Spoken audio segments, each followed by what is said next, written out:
mañana con un buen amigo, alguien que admiramos en muchos sentidos y por supuesto, aparte de ser humano, también como un gran arquitecto e impulsor de la arquitectura en nuestra ciudad, que es el arquitecto Antonio Medina. Toño, qué gusto saludarte.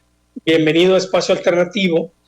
Y siempre es grato platicar contigo. Ya teníamos un buen rato de no hacerlo.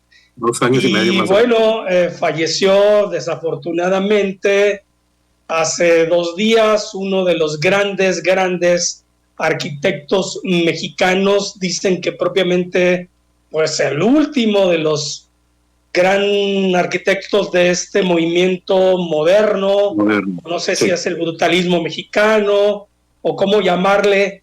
El maestro Agustín Hernández, el arquitecto Agustín Hernández, que murió a los 98 años y que justo, bueno, tú admiras por supuesto su obra y que puedes compartir las grandes contribuciones de Agustín Hernández en la arquitectura mexicana.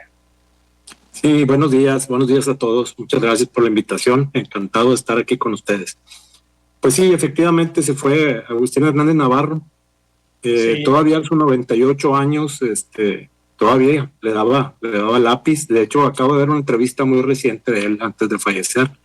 Un hombre con mucha energía, de esas personas que siempre piensan a futuro, ¿no? Y estaba él planeando y teniendo ideas que desafortunadamente pues ahí quedaron, ¿verdad? Pues sí, él efectivamente, como tú dices, es el último exponente del movimiento moderno que teníamos aquí en México. Ya se han estado viendo poco a poco cada uno de ellos, lógicamente por su edad. Estamos pensando que ese movimiento inicia de alguna manera con Pani. Pues en México, en México sí. De hecho, empieza como el racionalismo. Hay una escuela de José Villagrán García que fue un maestro que se trajo esas ideas de Europa por ejemplo, con arquitectos como Le Corbusier, como Mies van der Rohe. Entonces entra el movimiento racionalista aquí en México, o el estilo internacional que le llaman. Y así empieza Agustín Hernández haciendo muchas casas en las lomas, en el Pedregal, casas muy minimalistas de aquella época, lo que se puede llamar minimalismo, que era más bien racionalismo, que si se fijan por la palabra es semejante, nada más que ahora se le llama minimalismo. ¿Qué quería decir el racionalismo? Que todo tenía que obedecer a una función. O sea, no se valían los adornos, no se valía nada que no estuviera justificado, ¿sí? Entonces, así empieza Agustín Hernández también, haciendo muchas casas ahí en las lomas. Un chavo de una familia muy acomodada, de militares, de abolengo. De alguna manera, quizá por eso también construyó, diseñó el colegio militar, ¿no? Fíjate que sí, ¿quizá? Ahora que lo mencionas, no lo había yo relacionado, pero tienes mucha razón. A lo mejor él estaba muy familiarizado con esa cuestión. Él empieza a estudiar arquitectura, bueno, desde muy pequeño, a los 6 años, él comenta que hacía casitas con cajas de zapatos y que él le llamaba mucho la atención toda la cuestión del urbanismo y la arquitectura.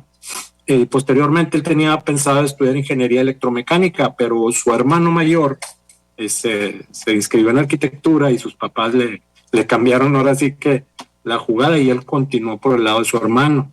Estudió en la Escuela Nacional de Arquitectura y salió en 1954, si no me equivoco. Por ahí también, fíjate que se nos acaba de morir Oscar Bulnes, de aquí de Monterrey. Sí, claro.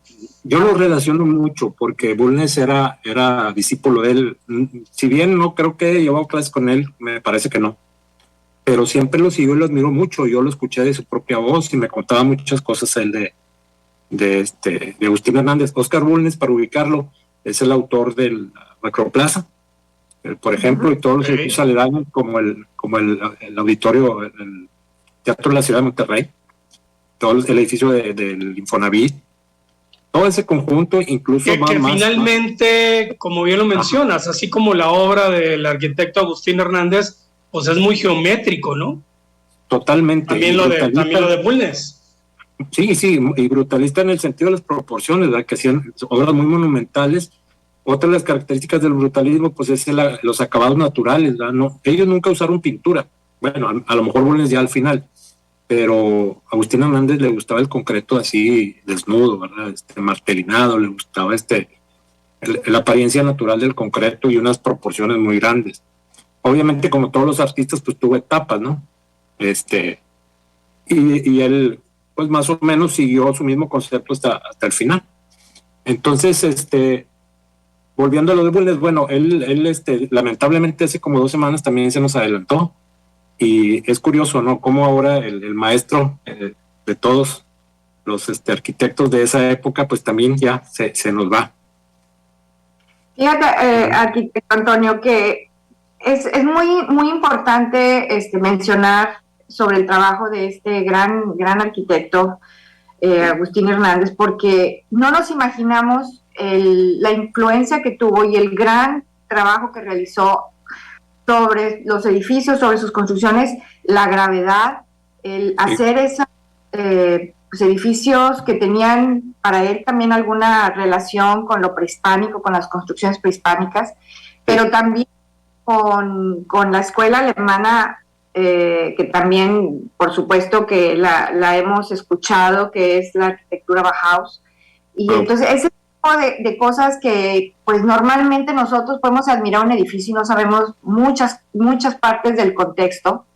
Y nos ayuda mucho que nos platiques, porque al final de cuentas la arquitectura que es ancestral, que es pues bueno prehispánica y es primitiva y ha sido pues bueno de toda la historia acompañando a la humanidad, seguimos admirando de la arquitectura romana y de muchas cosas.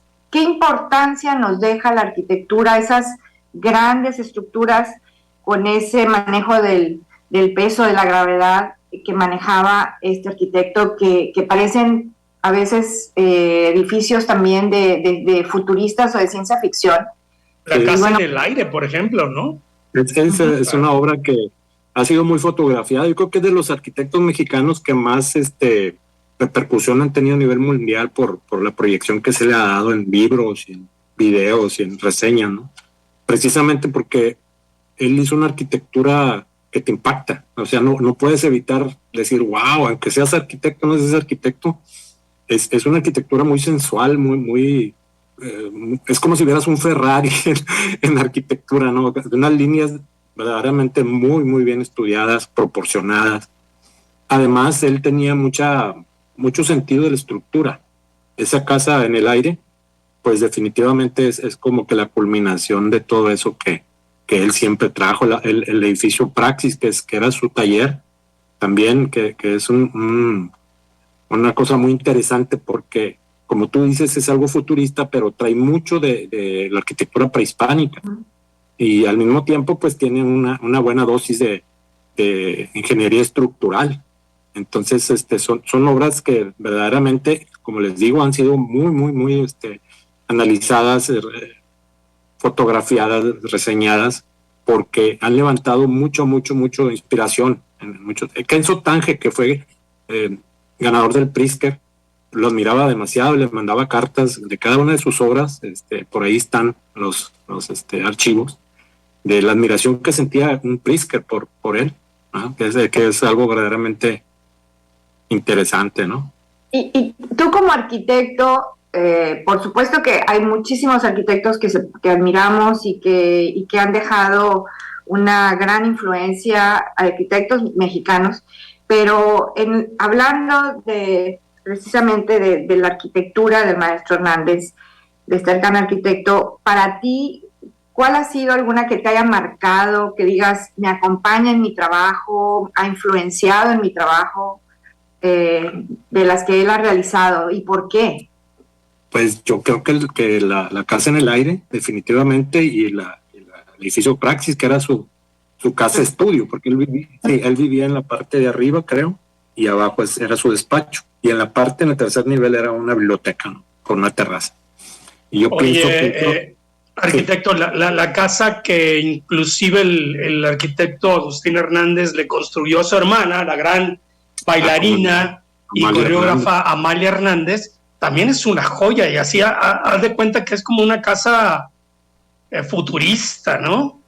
Es otra cosa, es otra cosa. Es algo impresionante, por supuesto. Sí, definitivamente. Tiene unas casas, él pasó por etapas, como comentábamos hace rato. Al principio hacía cosas muy modestas, es decir, una arquitectura muy, digamos, muy modesta, no hecha para llamar la atención, dentro del movimiento moderno y racionalista, pero no era así como que lo que hizo después, que de plano es una arquitectura muy fantástica, ¿no? Ahorita que comentaba, de que comentaban que es muy futurista, el colegio militar se utilizó en la película Blade Runner, si no me equivoco. Ahí grabaron varias escenas por lo futurista que estaba el diseño, ¿no? Entonces, volviendo a eso, pues sí, yo pienso que esas 2 obras son las que más nos han influenciado a muchos, nos han inspirado, y de hecho desde que éramos estudiantes, prácticamente nos motivó a seguir su línea, ¿no? Que claro que no es nada fácil hacer lo que él hizo, pero sí, siempre hemos querido alcanzar algo de lo que él nos dejó. Sí, y yo te lo pregunto también como arquitecto, o sea, los retos para hacer ese tipo de construcciones. Claro. Porque bueno, cuando estás retando también la gravedad, estás retando al medio ambiente, bueno, las resistencias naturales, bueno, pues digo, son retos también para el ser humano. Entonces creo que aquí se puede hablar de varios puntos con la arquitectura de este maestro, que es pues la creación, el arte, porque ¿sí? Pues por algo también la arquitectura se considera entre las bellas artes, pero bueno, es la creación. Escultor también, de hecho. Sí, y los materiales, esos retos con la gravedad. Entonces, para ti ha sido, ¿consideras que de los arquitectos actuales que podrían ser sus discípulos o quienes todavía viven, de quiénes puedes decir que hay más influencia de él? De los arquitectos más recientes, digamos, contemporáneos. Fíjate que no hay un, digamos, algún ejemplo que más o menos tenga esa audacia, pero me gusta Miquel Rothkin. Él está haciendo cosas muy interesantes y así muy atrevidas de repente. Claro, no tan arriesgados desde el punto de vista estructural, ¿verdad? Como Agustín Hernández. Pero yo pienso que de las nuevas generaciones, desafortunadamente volvimos otra vez al movimiento minimalista, entonces estamos todos haciendo cajitas, ¿verdad? Y me incluyo, estamos haciendo cuadritos, entonces sí, de repente falta quien rompa por ahí con esta corriente y ojalá volvamos a tener algún Agustín Hernández en el futuro, ¿no? Y arquitecto Antonio Medina, yo creo que es sumamente importante que la audiencia, que todos revaloremos el trabajo de un arquitecto. A veces pensamos que el arquitecto solamente construye, y que por supuesto lo hace, de la mano con ingenieros, de la mano con muchos otros compañeros y un gran equipo, por supuesto, de la parte técnica y operativa, pero la parte arquitectónica también tiene que ver con el diseño, y por eso también es una de las artes, la arquitectura. ¿Y a qué voy con todo esto? De que imagínate que el día de mañana alguien se ponga a intervenir la arquitectura de Agustín Hernández o a demolerla.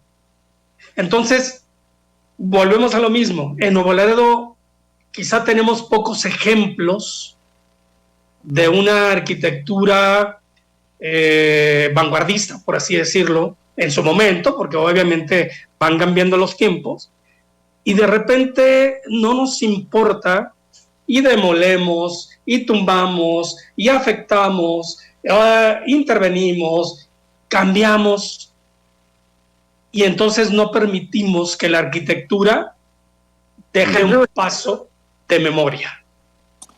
Sí, es una situación muy triste, Héctor. Ahí desafortunadamente, son los gobiernos los que hacen la mayoría de estas atrocidades, como pasó justo con el Palomar, ¿eh? O sea, con el Palomar. Y como ha pasado de mucha de la arquitectura de la Rosa, por decir algo, ¿no?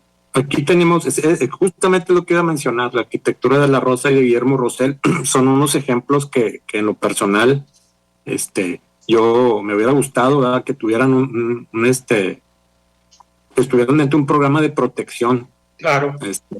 Como de patrimonio, porque realmente son unos ejemplos muy, muy espectaculares. Para mí lo que es la instalación del antiguo tecnológico, que ahorita es el AETI, no sé si todavía se llama así, y en la secundaria 2, es increíble. Sí, la Casa de la Cultura ahí cruzando la calle. Todos esos son ejemplos muy, muy buenos. Esta escuela tiene unos preceptos, pero bien interesantes, de aulas que nunca se habían hecho con isóptica, que más que un aula parecía una cátedra, ¿no?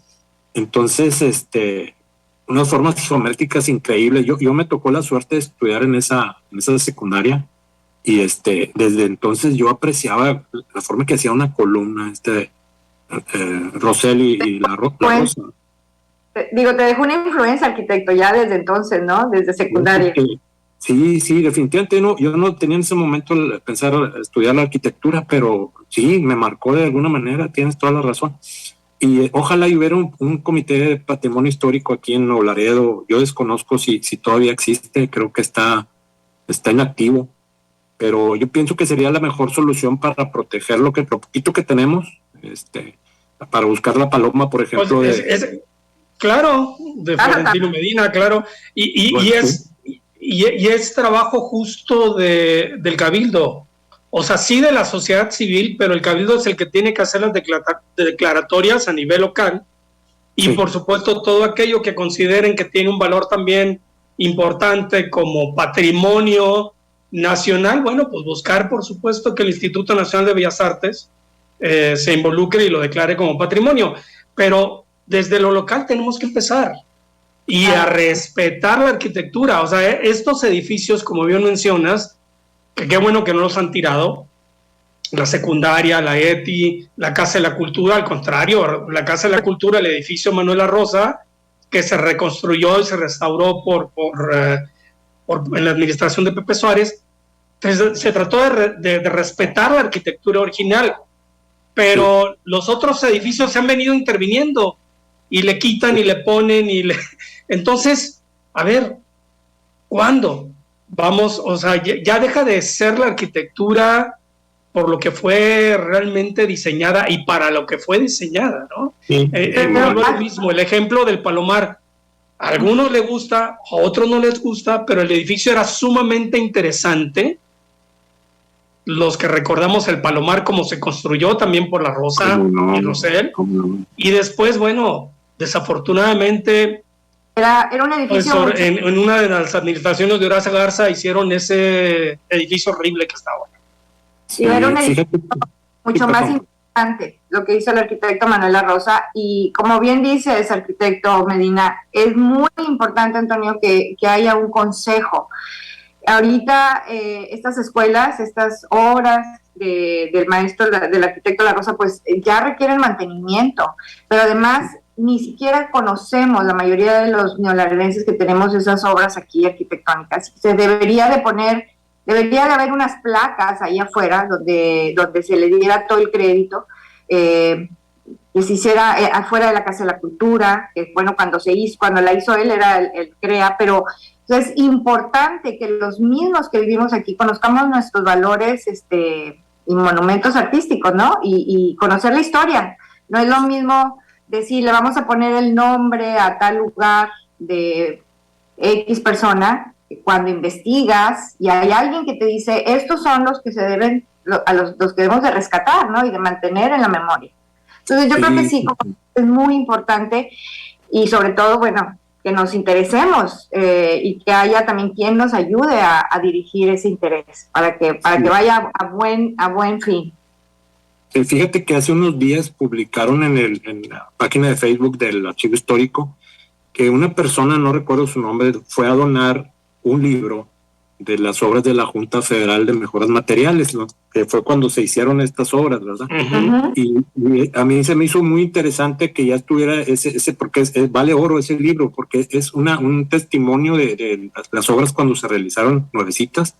Vienen planos, vienen diagramas, entonces arquitectónicamente ese libro es muy valioso. Qué bueno que esta persona fue a entregarlo al archivo municipal. Ojalá que nos permitieran sacar alguna copia, escanearlo, a ver qué, para en un momento tener esa información digitalizada, porque los libros pues se pierden, se van a acabar al final del día, ¿no?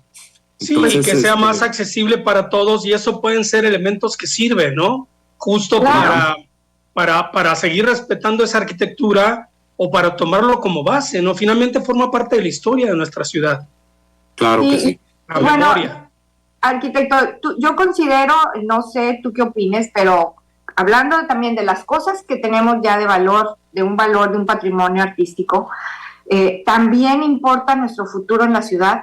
Los que vivimos aquí, los que somos de Nuevo Laredo, estamos viendo, todavía se vive de una manera, circulamos todavía tranquilamente, no nos comparamos con ciudades más urbanas como Monterrey o la Ciudad de México, pero ya se siente un poquito de caos vial en algunas horas, ya se siente un poquito de congestionamiento vial, y creo que es muy importante porque estamos en un momento también en el que se habla que puede haber un crecimiento en la ciudad económico, de impacto, entonces bueno, tenemos mucho que pensar en Nuevo Laredo, rescatar lo pasado, pero también a dónde vamos. Yo creo que ahí los que tienen la voz son los urbanistas, pero principalmente los arquitectos. ¿Tú qué opinas al respecto? ¿Cómo ves Nuevo Laredo más adelante? ¿Cuáles vías rápidas tenemos? ¿Cuáles puentes de segundo piso no tenemos? Sí, mira, hay planes. De hecho, sí hay planes. Me refiero a estudios y a reglamentos.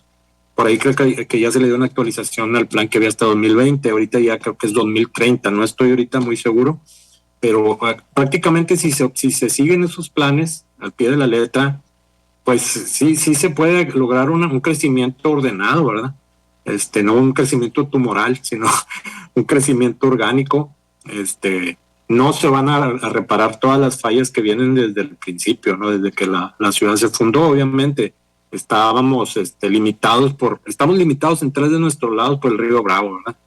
Entonces nuestro crecimiento desde el punto de vista físico está muy limitado, ¿no? hacia otros 2 lados, que es el poniente y norponiente.